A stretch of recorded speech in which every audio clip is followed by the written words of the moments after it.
What is up? Welcome to Club Fantasy's DFS Academy for NFL Week 2. Week 1 was wild, especially with the injuries, but we learned a lot from the wildness, and we're going to use those lessons to help you guys build some great cash and tournament lineups heading into Week 2. Let's get into it.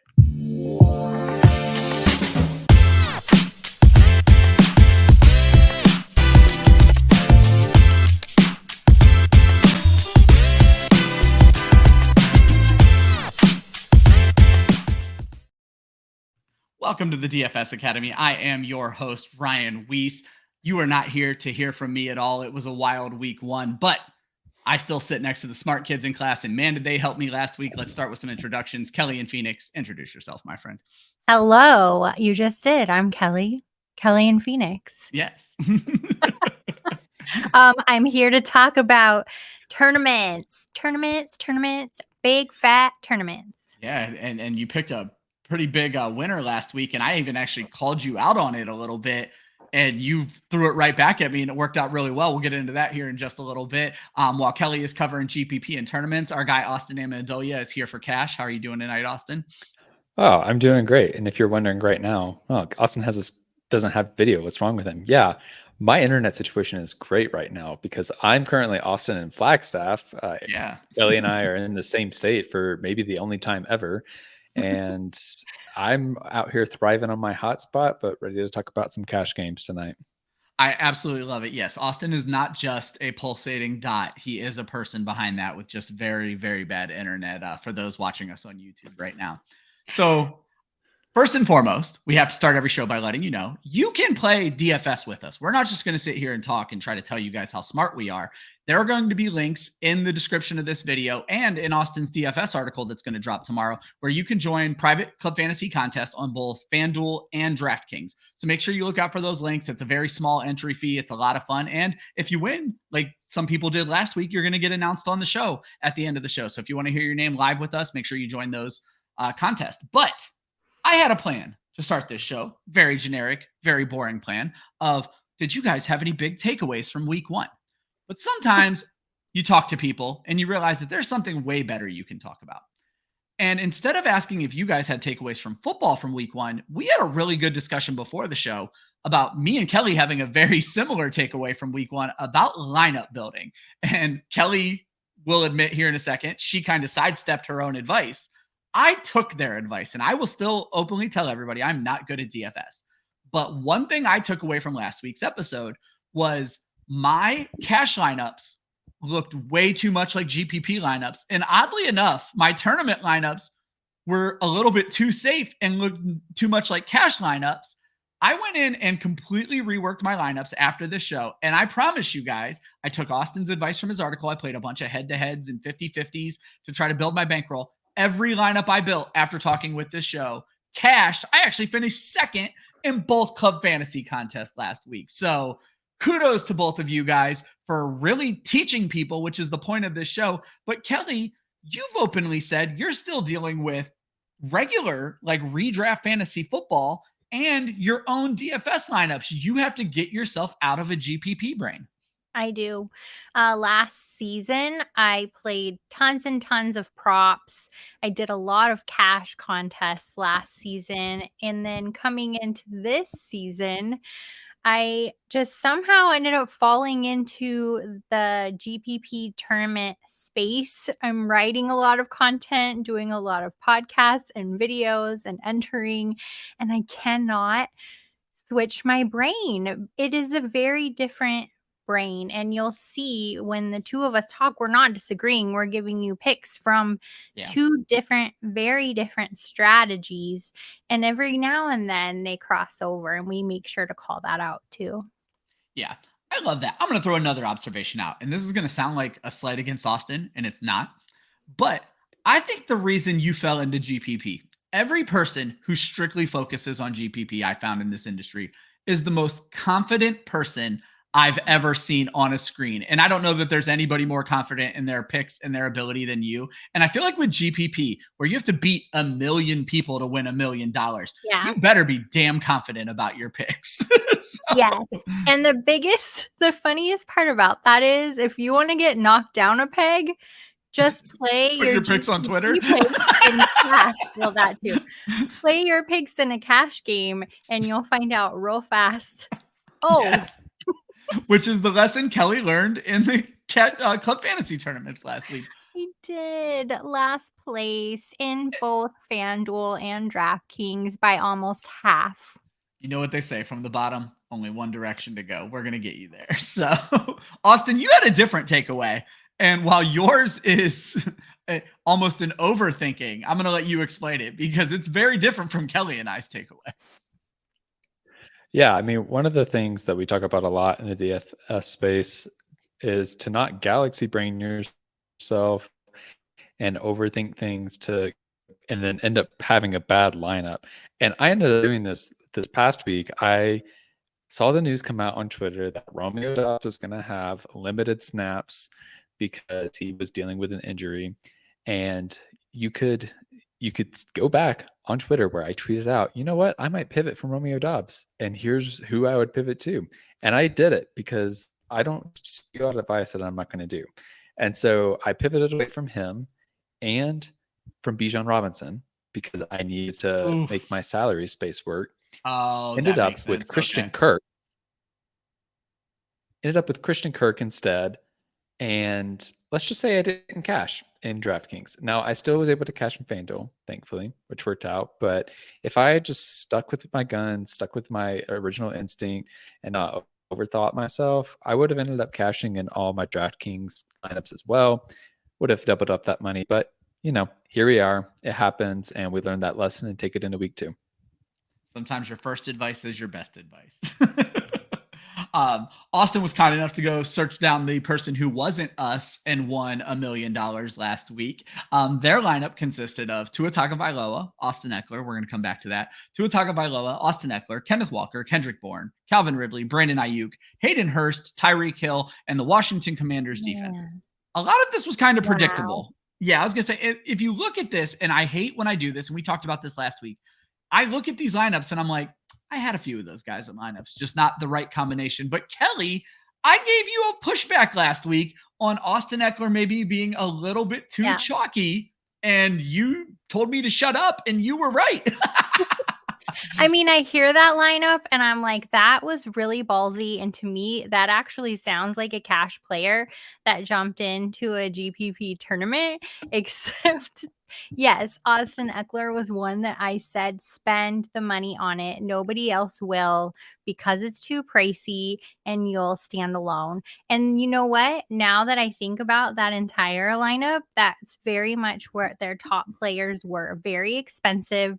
Nobody else picked up on them because they were very expensive. So there was low competition. I've got another one of those this week for you too. I love it. I think that just leads us into the next segment, but I'm going to let Austin get us started. So we call this segment Top of the Class. These are the players that cost more than $8,000 in at least one of the two places. Remember, folks, Austin is going to be giving you players that are going to be good for cash tournaments. These might be a little bit chalky, but it's the better safe than sorry, people. Kelly's swinging for the fences. That's usually how we're going to work this. They'll give much better insight than what I just did. I dumbed it down terribly. But Austin, who is your top of the class this week? Yeah, mine is going to be Saquon Barkley. He is 8,000 on DraftKings and 8,800 on FanDuel. Here's the deal. First off, the New York Giants are 5.5-point favorites on the road. That means that when you account for the fact that these betting lines often add a little buffer for home teams, they're nearly a touchdown favorite. And so I believe they're just going to run the ball with Saquon. They need to get this offense back on the rails after an awful showing against the Dallas Cowboys. Also, Arizona has been giving up the second most fantasy points on DraftKings to running backs since week 14 of last season. So this is a killer matchup for Saquon Barkley. And last note on this is that the New York Giants, they have the 11th highest implied team total. So it's not killer, but they're above middle of the pack. And so they're expected to score a decent amount of points. And I think Saquon Barkley is going to be their pathway to doing so. I know I continue. This might end up being a theme this year. I continue to beat up on Kelly's Arizona Cardinals, and I'm doing it again this week. I'm taking Saquon Barkley. So I was literally going to say, Kelly, before you get into your pick, are you going to get tired of this Cardinals slander? And for just a second, the Cardinals didn't. I mean, they were playing Washington and Sam Howell looked terrible, but they weren't necessarily out of that game as bad as we thought they would be last week. Their defense played their ass off, is what I'm trying to say. So that was the highlight. The defense worked so hard last week. I don't think I'll get tired of it because it's kind of something that we already know, except every single week I'm going into it excited to see what happens. And if they play as hard as they did on Sunday every week, I'm going to have a great time just watching the games. I'm going to start a segment that I'm going to put you on the spot every time we bring Arizona up.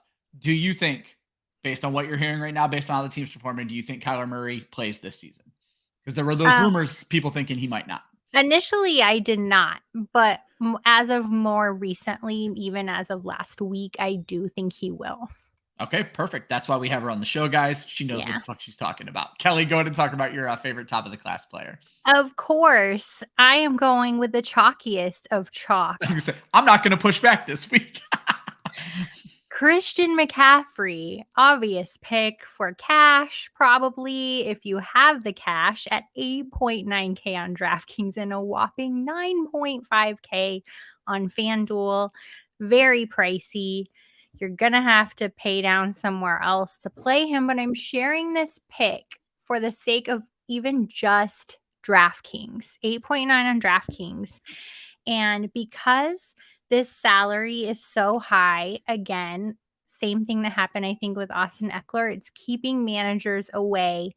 Not quite as much as last week where Eckler was around 7% rostership. We're looking at about 12% of managers rostering McCaffrey this week, and that's because of the killer fantasy points per game, 20 plus on DraftKings versus they're predicting 17.9 on FanDuel. So if I play Christian McCaffrey this week, it will be on DraftKings. We'll probably all drive the rostership up together, but we'll be in it together. So, Austin, I have a question for you. Coming into the season, you were one who was kind of down on Christian McCaffrey, but you thought it was because Elijah Mitchell was going to be more involved in this offense. Week 1 doesn't tell the whole story, but 6 total opportunities for Elijah Mitchell in week 1. Are you coming around to Christian McCaffrey being a bigger part of this offense? Yeah, I mean, he's always going to be a big part of the offense just because he's so elite. I think my biggest concern from a redraft perspective coming into the season was, should he be running back 1, given that he has more competition than, say, Austin Eckler? But he's still going to be a great player for, I think, for DFS purposes, primarily, in my opinion, for tournament cases. I'm going to be a little bit afraid to use him in cash because I do think there's still going to be chances where Elijah Mitchell, if he gets in on a drive and he's got the hot hand, they may just continue riding with him. Like San Francisco, their goal every year is to play 22 games. They're not going to be able to get Christian McCaffrey through 22 games if they use him 20 to 25 touches a game. And I think this is going to be an entire team by committee. It's going to be different players who are popping from week to week. Makes them really interesting for tournament plays. But from a cash perspective, I'm very nervous anytime I try and pick one of these players. Christian McCaffrey is probably the safest of those, but I still like his salary is usually so high. Like I need him to hit like 25 to 30 points for him to pay off. Yeah. And, he can do that. I know that's his ceiling, but am I betting on that in what is supposed to be a more conservative lineup? Not really. I actually just learned something there. So I actually thought, hey, this probably would be a great cash player because they're so chalky. And if I put the best lineup out there possible, then I'm going to be not the worst and I'm going to win some money. But to his point, if they're going to play by committee, it could be a totally off week that doesn't produce enough points. However, in tournaments, not as much points is still going to help my ship rise above somebody else who didn't want to spend it. Yeah. It's also about what are you giving up to get Christian McCaffrey, right? Christian McCaffrey, he's what, 8,900 this week on DraftKings. Yeah. So instead of Christian McCaffrey this week, you could get Dameon Pierce and Jake Furgeson. And we're talking about that later. Yeah. Don't jump ahead, Austin. Spoilers alert. But the point being, like, are those two players going to produce equal to what Christian McCaffrey made the two of them combined for more than Christian McCaffrey? And who is the second player you're going to pair with Christian McCaffrey paying that much for him? So it's not just about what can Christian McCaffrey do. It's about what is the trade-off that you are getting rid of to get Christian McCaffrey. This might be a really good point. This might be a really elementary question, but I want to ask both of you this. If you go into a lineup knowing that I want Christian McCaffrey in my lineup, what is the next person you add to that build? Do you go look for the cheap quarterback? Like, do you immediately go look for the next cheapest option, Kelly? Like, if you know I'm about to pay $9,500 on FanDuel for Christian McCaffrey, what's the next thing you do? I don't know if everybody does this the same way, but that I head immediately to my defense. And then I head immediately to my flex position, and I make those my next two cheapest positions. And then I start to fill in the rest of my roster starting so that I can see how much money I have left actually. And sometimes I actually will go back and change my flex once I've gone through, because I don't like my selection of wide receivers or my selection of running backs, and I make that one my cheaper one and my flex more expensive. Austin, is your method similar if you're going to pay up for a guy? Yeah, I mean, I'll usually decide what position I'm paying up at, and then I'll just continue building my lineup from there and just see how it kind of plays out, and then I'll continue to tweak as I go along. So my first lineup is almost never my last lineup for a week. Yeah. And so for someone like Christian McCaffrey, I'll plug him in, and I might go ahead and find my other running back. But what I'll do is I'll decide, is there a really cheap running back that I want to pay for, or is there just another player that I want to kind of pay up for? And then I kind of go from there. And I just continue to build it through the lineup. I know if I'm paying $8,900 on DraftKings for Christian McCaffrey, I'm going to have to save money somewhere. I would typically default to saving money at tight end, but we'll talk about this later. Like, there are cases where it'll be defense, it'll be receiver. It depends on where the value is on the slate that week. And it changes from week to week. And so you have to be in tune with the salaries and the game situation for each of these players. Like it. To put a bow on the whole Christian McCaffrey discussion, the reason I'm sharing him is because it stood out to me that it is pricey at 8.9, but being only one of 12% of managers who are going to play him in a tournament makes me feel pretty confident. And for perspective, the highest rostered running backs are 14% plus. So you're much better off than one of the other people who won't produce as much, in my opinion. Yeah. No, I like it. Next category is band nerds. These are your good students who are unlikely to reach the top of the class. These are your mid-range salary, 6,000 to 8,000. Kelly, keep us going. You have two of my favorite players, but one I do want to dig in a little bit deeper on. Okay. I think we're learning a lot about each other now. So. Trevor Lawrence. I think I may have shared him last week. I know I did in an article, and I'm okay with that. 6-7 on DraftKings, 7-8 on FanDuel. It's a little on the pricier side when we're looking at the price of quarterbacks this week, but he played great last week, brought in almost 19 fantasy points on both DraftKings and FanDuel's, and the Chiefs defense happens to be second to the worst in allowing QB points when we look at all the data from last year to now, and it looks like only about 7% of us believe in Trevor Lawrence this week. Nah, I think that's a really good pick. I think that could be another high-scoring game. I really think so, too. And then Mike Williams, I almost feel like he could be the poor man's Keenan Allen this week. They're about $1,000 difference between the two of them on no matter what platform. And I don't know that I'm ready to give up another $1,000 for only one projected fantasy point difference between the two. So Mike Williams, less money, less competition, around 9 to 10% among other managers. The highest is going to be Ayuk, and Amon-Ra St. Brown at around 16% of managers. So you're in great shape. And the Tennessee defense ranks last in giving up fantasy points to wide receivers. So for like 3 consecutive years. So whoever you play, Williams or Keenan Allen, they're very, very close. But you're paying $1,000 more for Keenan Allen. So this goes back to, I think, the lesson you just kind of picked up on Christian McCaffrey in the GPP versus cash build here. We saw Mike Williams go down a little bit last week. He came back into the game. But this is what you're willing to do in a GPP. 1, he's cheaper, which is important.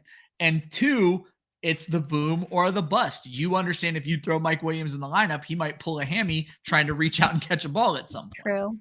Very true. And so, yeah, I feel like that's what I'm starting to learn. Like I said, I feel like in 2 weeks, I'm already a better player. And I'm not just saying that because I'm the host of the show and I want everyone to keep tuning in. I truly feel that way. And that's kind of what I'm learning here. So I think that's really awesome.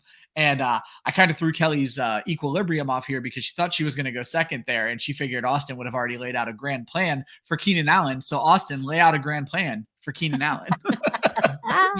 Yeah, I mean, it's basically the exact same rationale, except this is the difference between GPP strategy and cash game strategy. Yeah. For Mike Williams to pay off his salary, remember, we're looking for them to 3x their salary. He only needs about 16, 17 points. For Keenan Allen, he does need more. He needs like 21, 22 points. But I am betting on Keenan Allen to be more of the target hog in this offense and to catch 7 passes for 100 yards, which would pay off his salary. If he scores a touchdown, he's doing really great. So Keenan Allen, he's 7,200 on DraftKings, 7,800 on FanDuel. By the way, I just have to acknowledge this is a podcast exclusive pick. So this is why you tune into the DFS Academy. You don't just read the article. sometimes I just throw stuff out there. And like Kelly said, the Titans, they're a pass funnel defense. They are tough against the run. And so I think Justin Herbert, Keenan Allen are going to feast. If my whole thing on this is like, if Derek Carr can throw up 300 yards against the Titans, I'm sure Justin Herbert can. I'm not talking about Justin Herbert today, but I'll just honorable mention he's a great cash play this week as well. You picked another quarterback. Yeah, I did pick another quarterback. I try to get all the positions represented in here. So I'm going with Joe Burrow this week. And he could also be an interesting GPP play this week because people might have the heebie-jeebies about the Cincinnati Bengals offense after last week. I just don't see that happening again. I don't see Joe Burrow having 2 busts 2 consecutive weeks. They didn't pay him, make him the most expensive quarterback in history for him to have 2 straight busts. So Joe Burrow, 6,900 on DraftKings, 7,400 on FanDuel. The Bengals are tied for the 5th highest implied team total this week, which means Las Vegas is not afraid of this team. They think that they're going to continue rolling and that it was just a one-off. And CJ Stroud put up yards against the Ravens, and not like a killer amount of yards. It was 230 yards. But for CJ Stroud, a rookie coming out and putting up that much yardage against the Ravens, that's a good sign for me that the Bengals will be able to put up pass yards as well. And so I'm looking at Joe Burrow. He's a cheap option. He's actually cheaper than Justin Herbert on DraftKings. He's more expensive on FanDuel. So you can I think he's also cheaper on FanDuel as well. So you can kind of play around with his salary there. And I think he's a safe bet for a bounce back week. Yeah, I like that a lot. Now I'm going to ask you guys another question, because one thing I took away from week 1 is we need to pay a little bit more attention to the weather, because Joe Burrow struggles against Cleveland, but the weather beat that game down to hell. Is that something either one of you, Kelly, do you look into the weather when you're making any of your picks, or do you focus strictly on the players and what you think is going to happen? You know what? Historically, yes, I do take a look at that. Did I do that last week? No. Did I do that this week? No, again. I do want to point out that the Ravens were out without Marlon Humphrey and Ronnie Stanley last week. I know there was somebody else that I'm forgetting about. So the 2 best defensive players were not playing last week. I thought you were alluding to the fact that Mark Andrews didn't play either, but you were talking about defense. No, defense was struggling. They were injured. I think one may have been out to begin with. I think Stanley got injured during the game. Neither have practiced this week. So think about that Ravens defense going into the Bengals game. Again, weak again. So just proving Austin's point, this could be the Bengals week. And I love the point Austin brought up is people are going to like FanDuel at least. And I think they show your points per game and it's going to look real ugly for Joe Burrow and people are not going to want to touch that. So I think that's going to be a great pick on the back of that. Next segment we call Bookworms. These are the people who are quiet, easily underestimated, but they're sharp. Kelly, I'm going to let you get us started with this one. And you guys actually have a player in common here. We do have a player in common, and that's Dameon Pierce. Our lovely Austin gave the spoiler alert at the beginning. Yeah. 5.6K on DraftKings, 6 even on FanDuel. A very attractive salary. We've already discussed, I think, in this broadcast, Indiana. No, I don't know that we did. No, we haven't gotten into that game. Yeah. Indiana's defense is on the struggle bus from last year going into this year. So I really like this play of Dameon Pierce, not just for salary, but who the opponent is and the rostership low, 7 to 8% across both platforms, projected 11 to 12 points across both platforms. So attractive for both cash and GPP games. Yeah, I was going to just let Add Austin some data to that, Austin. There you go, Kelly. Yeah, I mean, I am also in on Dameon Pierce this week from a cash game perspective. So he only had 13 touches last week, and I think that's just too few. And this because Houston got game scripted out last week. There was no way that you were going to be able to continue to run the ball and make a comeback on Baltimore. But I don't have a lot of faith in the Colts to put up a lot of points, and Travis Etienne feasted against the Colts last week. I mean, he did get a lot of volume. He had 17 carries, but he also put up 70 yards and a touchdown. If Dameon Pierce can repeat that, he's going to pay off his salary easy, and he's so cheap. Like, this guy, he was killing it at times last year, getting 20, 30-point weeks, and he is less than 6K on DraftKings and 6K on FanDuel. Like, he's an easy way to save some salary space this week. I'm very in on Dameon Pierce. This is either going to be a close game. I think it's going to be an ugly game. Like, this is one of the lowest total lines on the slate. So I'm feeling good about trusting the Houston Texans to run the ball, get Dameon Pierce the ball, and he'll just continue to pump up the yardage and make his way into our cash lineups. Yeah, I saw a lot of people making a fuss about Devin Singletary with 7 carries, Mike Boone with 5 targets. There's no argument that Dameon Pierce is better than both of those guys. Last week was a weird game, and you get weird players involved in weird games. So I love that you guys are both on Dameon Pierce and Kelly. I love the ownership percentage, the rostership at 7 to 8%. You mentioned, Christian McCaffrey at 12, the bigger running backs at 14 plus. Pierce could be a top 5 running back that you're getting at half the rostership. So, heck yeah. You want to enjoy that 7 to 8%. I got a 2 for you on the Ravens, both running backs, both starting running backs, both running backs by committee, both getting 8 touches each last week.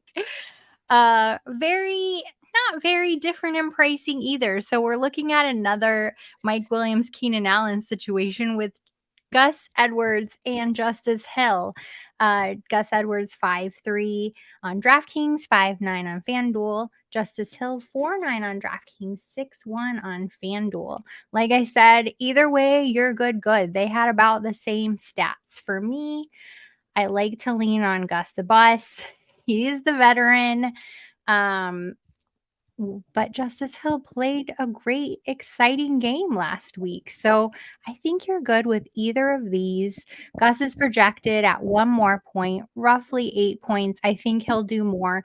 But 1, it's sitting at 1 right now. I think it'll hit 2 by Sunday. 2%. I can't. And these are the types of players, Kelly, that if you're paying up for Christian McCaffrey, this is who you're pairing them with. Yep. Okay. You're picking up Justice Hill for his 7 to 8 points because nobody else is. And this is, again, I keep coming back to this, but folks, it's the DFS Academy. It's about learning. One of the things Kelly, I hate both of these running backs from a redraft perspective, But from a tournament perspective, I now fully understand why they make sense. You're betting on the what if. And we saw the what if from Justice Hill last week. I think he was a top 5 running back in fantasy on those 2 touchdowns. So. And everybody picked him up in waivers, and he's going to sit on everybody's bench because everybody's going to be scared to play him in their fantasy lineups. But don't be scared to play him in your tournaments this week, especially as maybe you're a last-ditch pick. You don't know who to go with Justice Hill. So while I said I wouldn't give Kelly a hard time, Austin, your pick to me looks like the tournament GPP pick of the century and belongs nowhere near a cash lineup. Prove me wrong on my hatred of the Moondog. Yeah, I mean, my theory here is Darnell Mooney, he got 7 targets in week 1. I think DJ Moore being in that offense is going to help give some opportunities for Darnell Mooney to get open. I should also preface all of this with, y'all, I'm on vacation. I didn't watch a damn NFL game this past week, so I didn't actually watch all 4 quarters of this. I'm box score watching this week and checking out the highlights. So that's just a caveat to all this. But based on what I was seeing of the usage and recognizing that at some point I need to save money somewhere. So this is one of the places I'm trying to save money is with Darnell Mooney. He's 4,400 on DraftKings. He's 5,700 on FanDuel. 7 targets is incredible value for those salaries. If Darnell Mooney catches 5 balls for 50 yards, I'm going to feel fine with him with how he did. If he gets in the end zone, we're killing it. Also, Chicago, they're going to be underdogs. They're going to have to pass the ball to keep up. And I think that what's going to end up happening is defenses are going to continue to cover DJ Moore until Justin Fields proves he can fit it in a tight window to DJ Moore. And in the meantime, it's going to leave guys like Darnell Mooney. And honestly, I was surprised to see the number of targets Cole Kmet got. I don't like Cole Kmet, but he was getting targets. And I wonder how much of it is DJ Moore opening up opportunities for these secondary and tertiary options in the Chicago offense. So I will buy the hype. This is the 1 week 1 hype I am buying. I'm taking Darnell Mooney to save some money. See, the biggest Cole Kmet hater in the world is me, and he's number 2 on my stream of the week for tight ends this week because I don't know that Tampa Bay is going to do well against the tight end this week. So very interesting. I want to see how this one plays out. I gave Kelly a hard time last week, blew up in my face. I'm hoping it works out that way for you again, Austin. My favorite category of the entire show, C's get degrees. My life motto. Austin, I'm going to let you keep us going here on this one. These are the players coming in at fewer than $4,000 on at least one of these 2 platforms. Yeah, so this is where my tight ends are lining up this week because tight end is such a gross position this week. It's a position you've heard me go on and on about not playing tight ends redraft leagues, but this week in DFS they're also rough. These 2 tight ends, though, I need to throw out because at the tight end spot, we always talk. You either pay up for Travis Kelce or you punt. There is a world this week on FanDuel where you can get Saquon Barkley, Jamar Chase, and Travis Kelce in your lineup. That is bonkers to me. Yeah. The only way it works is if you play the Las Vegas Raiders defense against the Buffalo Bills, which terrifies me. But if they score me 0 points and the other 3 combine for 90, we're good. Works out well. So just throwing that out there as one option. But for my C's get degrees players, I first off have Jake Furgeson, who is 3,300 on DraftKings and 5K on FanDuel. The idea here is I'm looking for tight ends that are getting targets and they're going to potentially have volume. Jake Furgeson got 7 targets, which is wild that he was able to accomplish that and remain at a $3,300 salary on DraftKings. Probably because he only caught 2 of those catches, which again, caveat, I didn't watch the game. I don't know why he didn't catch the balls. He could have dropped 5 of them. I don't know. But he dropped 2 if I remember correctly. There we go. He dropped 2. So 3 were off target or blocked. Whatever. But 7 targets, that's an elite amount of volume for a tight end priced at $3,300. Similarly, Luke Musgrave is $3,200 on DraftKings and 5K on FanDuel as well. And he was also a prominent piece in the Green Bay offense. I just need him to fall into the end zone, right? Given his usage, there's a good chance that happens. He got 50 yards in his debut as a rookie. I'm not counting on that to happen every week, but if he gets 30 yards and a touchdown, that's all we need. I'm not stressing too much about this. And outside of this, I'm playing Travis Kelce if I can. I don't want to mess with too many tight ends this week in my cash lineup. I don't think it's a coincidence that you both stuck with tight ends in this category, Kelly, since you both like very expensive running backs. So I have a feeling the lineups you're looking at, if I'm reading the room correctly, is high-priced Christian McCaffrey, low-priced partner running back, low-priced tight end. And I love your tight end here as well. Yeah, there's a huge upside to Sam LaPorta. 3.9 on DraftKings, 5.1 on FanDuel. I know it's a little bit more on FanDuel than we do in this section, but to be honest with you, I don't really like much of anybody below 4,000 this week in tournaments. So it's been pretty difficult. I'm looking at defenses paying up even a little bit on defense. I just don't like it, but I do like Sam LaPorta and 6% rostership in comparison to a Kelce at 12% for perspective. 5 for 5 last week, 83% of the snaps, and I don't think they're going to quit. Yeah, we talked a lot about this last week that it takes rookie tight ends. Yeah, you did. I was going to say, and it can sometimes take rookie tight ends time. And we weren't sure, what was going to happen because for those who don't know, we record this during the Thursday game. So Kelly got to see the first half of Sam LaPorta last week. And clearly you like what you saw. Yeah, I think it's setting the foundation for that permanent role, I guess, for lack of a better word, for becoming a fixture in that offense. He was there for it, and you could see it just even in the break and the huddle. He knew he wasn't going to get the ball, but he was there. And I think 5 snaps or 5 targets, 5 receptions, and caught all 5 of them. We're good. Let's do it. Yeah. And Austin, I find it interesting. You guys both, for your cheap option, are looking at first-year starters at tight end, 2 rookies and Jake Furgeson taking over the job. Is this a situation where you guys are seeing elite usage out of a tight end and the DFS sites haven't caught up on pricing quite yet? Yeah, I think that's the case. Like DFS sites, they don't really know how to handle rookies at the gate. And so you'll often see them priced down. We saw this with Anthony Richardson last week. We saw this with guys like Luke Musgrave, some of the rookie receivers. And I think this is a case where some of the sites, it kind of depends. DraftKings tends to be slower. In my experience, they've been slower to move their salaries than FanDuel. FanDuel is much more likely to have large fluctuations from week to week. I can't remember the exact combination, but there was a player priced way higher. It was a quarterback this week than I expected on FanDuel. And I think it's partially because FanDuel, they really will swing and have more recency bias on their salary selections for players, whereas DraftKings, they'll kind of hold the faith a little bit longer. Yeah, here's the one on FanDuel that I found shocking. Anthony Richardson. I thought that was it. I was looking at my FanDuel scoring right now. Is priced higher than Joe Burrow this week. That is just bonkers to me, and that's just a sign of how FanDuel kind of adjusts quickly. But on DraftKings, they're not really catching up yet. And so I'm taking advantage of them not kind of catching up on the salary based on the usage of these tight ends. Also, I'm looking at situation and usage, right? Like I'm not going after Dalton Kincaid this week. He wasn't used enough and he has too much competition. Luke Musgrave, they clearly drafted him to be a part of this offense. He was he was a first round pick for them. And his competition is a bunch of other young players, right? This isn't a situation where you have one young tight end with a bunch of veterans around them. If that were the situation for Luke Musgrave, I probably wouldn't be going after him. That is the situation for Dalton Kincaid. He has a lot of veteran players and talent around him, and he's not getting the ball as much.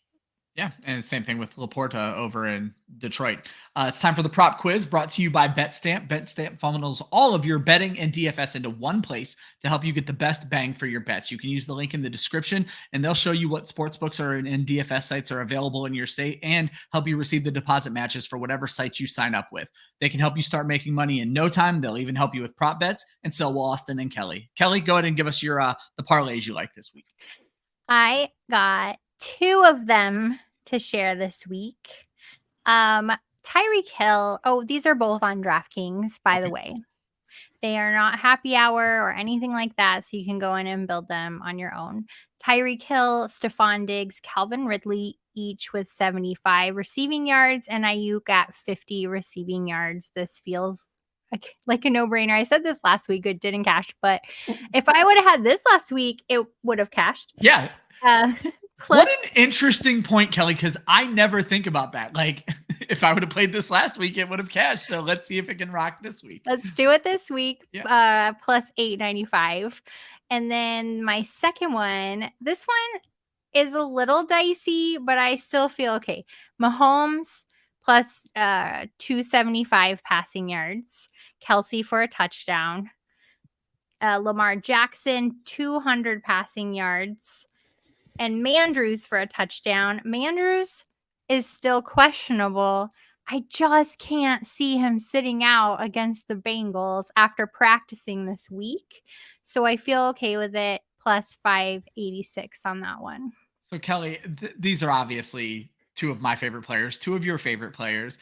You and I love the tight ends that happen to be their team's wide receiver ones. Do you build parlays around like just stuff you want to see in the game? Because this is my kind of parlay, because this is something I would love to see in this game as well. It's stuff that I'd like to see, but last week I mentioned I play parlays on the players that I feel like I know.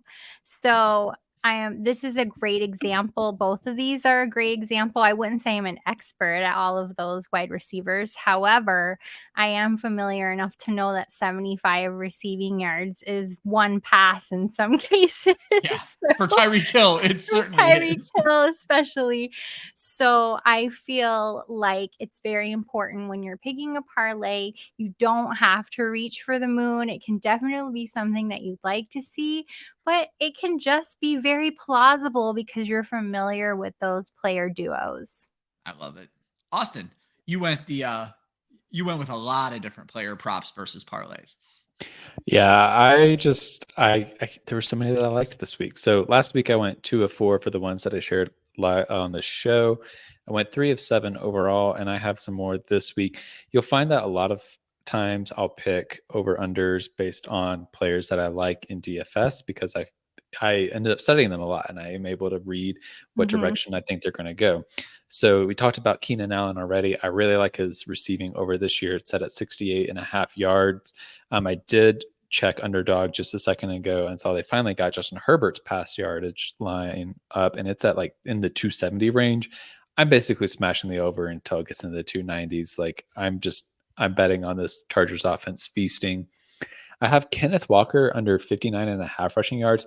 This line has already moved down from 61.5 rushing yards. And the reason I'm taking the under on Kenneth Walker is I'm just betting on is the Detroit Lions rush defense good this year? Like the Chiefs struggled to run the ball last week. And I'm wondering if that's just because this is an improved run defense on the Detroit Lions, less than it being about the Chiefs not doing well in the run game. So I'm taking the under on Kenneth Walker. I've got Rachaad White over 55.5 rushing yards. Tampa Bay going up against Chicago. Aaron Jones feasted on Chicago last week. I'm saying they're going to run it back. That Chicago run defense leaves plenty to be desired. I'm betting that the Buffalo Bills are going to shut down the Las Vegas Raiders. So I'm taking the under on Jimmy Garoppolo's under on his pass yard line. It's set at 231.5 yards already. I'm also taking the under on Anthony Richardson's pass line. It's at 197.5 pass yards on Underdog. I saw at one point it was 191.5 on Prize Picks. So I am definitely taking the under on Underdog because that's getting a little low on Prize Picks. But yeah. The Houston defense seems pretty good. They seem improved. They didn't let Lamar Jackson just run and pass all over them.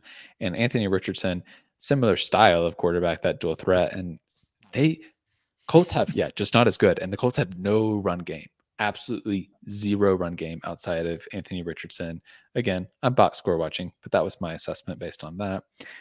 And last two, I've got the Dameon Pierce over 55.5 rushing yards. We already talked about that game. Seems like a good environment for him. And then lastly, Saquon Barkley, anytime touchdown on Underdog or Prize Picks. They both had his receiving plus rushing touchdown line set at 0.5. I'm smashing the over on that. If he gets in the end zone, we're good.